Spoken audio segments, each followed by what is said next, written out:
So here I have two helmets. The one on the right is the AFX FX41. The one on the left is the Fly Trekker. The one on the right I purchased from Rocky Mountain ATV online for 165 bucks, and the one on the left I found on Craigslist for $80, and I think it retails for about $100 to about $110 depending on where you get it. I know Amazon has them for about $99. If you have Prime, you can get it for free shipping. So I just wanted to do a quick review, just a couple of things that I noticed on trying them on, and whether or not if you're going to buy either one of these to determine if the $60 to $65 is worth spending on the AFX. And in my personal opinion, I'll just go ahead and tell you I think that the Fly Trekker is just as good of a purchase, and I don't think the extra $65 on the AFX is worth the money. So we'll just go ahead and talk about some of the things on each one. So the AFX definitely has an aggressive look to it. I think that's one of the main reasons most people buy it. It's very angular. It's got the the supermoto dual sport kind of crowd has been purchasing this one a lot lately, it seems. One of the first things I notice is that the peak here is very flimsy, very thin. You grab it, you can bend it real easy. It just seems very cheaply made. And you know, I'm sure these things, they break a lot. I mean, you're going to come into problems with a lot of these types of things on the helmets with these peaks. And it is removable and it is adjustable, which is a plus. There's some dual sport helmets out there that are not adjustable with their peaks, and that was one of the reasons I bought this helmet, is because it was adjustable. From all the other reviews I've read on it, the breathability on this helmet is very good. It's got several vents. I'm not going to go over all the vents. You guys can take a look at that yourself, but you can see that it definitely has a very aggressive look. The one thing that I did notice wearing the helmet was that the strap here on the AFX, it's got this ratchet strap similar to like a snowboard binding strap, and I've got a fairly small head, so that when I actually strapped it down, this was cinched up as far as it could go here, as far short as I can make it. And when I did finally have it closed tight enough to feel comfortable, this piece, this little strap right here, seemed like it was kind of choking me out a little bit. It was pretty uncomfortable. Other than that, the helmet was quite comfortable, with the exception of that strap.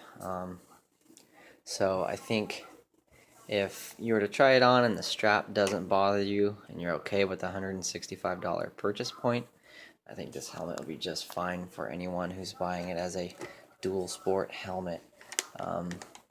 One of the things that does make this one different from the Fly is that it does come with this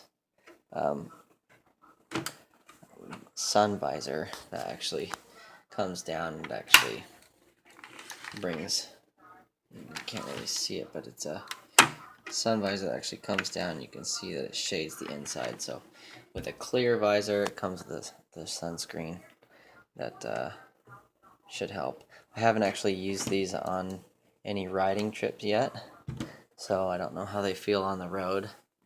But I mean, you're not going to be purchasing these helmets if you're going to be on a sport bike going, 90 miles an hour plus, because the wind's going to go ahead and grab that peak and tug your head to the sides. And so anyways, we'll go over here to the Fly Trekker.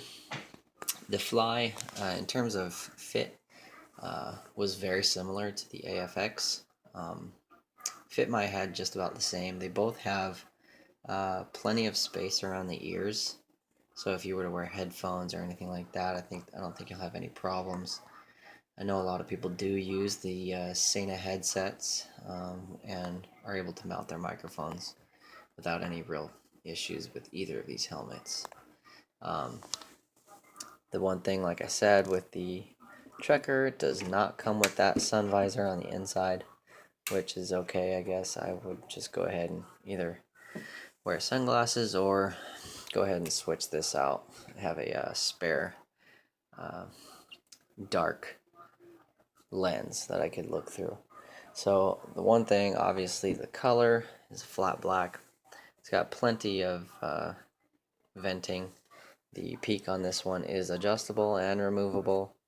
So if you were going to go on the road for any amount of time, you could take that peak off. And this actually looks like it would be fairly aerodynamic without that peak. So I don't think you'd have any problems with that.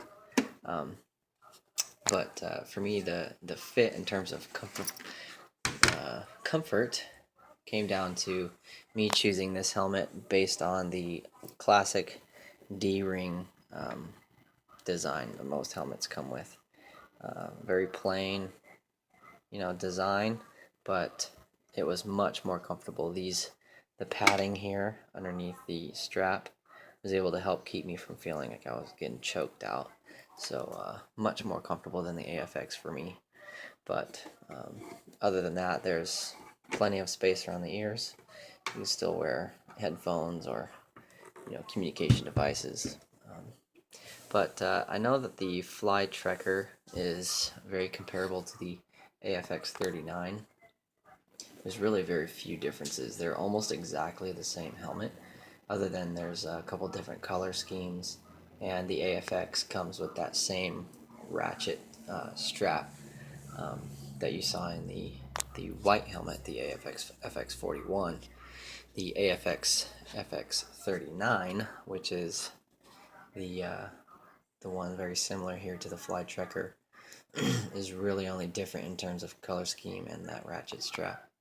So all in all, I think if you're considering any of the helmets out on the market today for dual sport and you're looking to stay under that $200 range, I think if you were choosing between the two of these, in my opinion, the Fly Trekker would be probably money more well spent. If you're really into the angular design, the aggressive look of the AFX 41, you'll probably like that one just as well if you've got the extra money, but I think the Fly Trekker is probably a little bit better economically and on your wallet. So anyways, I hope this helped any of you guys to make your decision. I was definitely glad I went and picked up this Fly Trekker instead. I'll be sending the AFX back to Rocky Mountain. But I will do a fitment test on the road once I finally get my bike up and running. I'll go ahead and do another review on these just to see how they are on the bike, but in terms of fitment and price, there you go.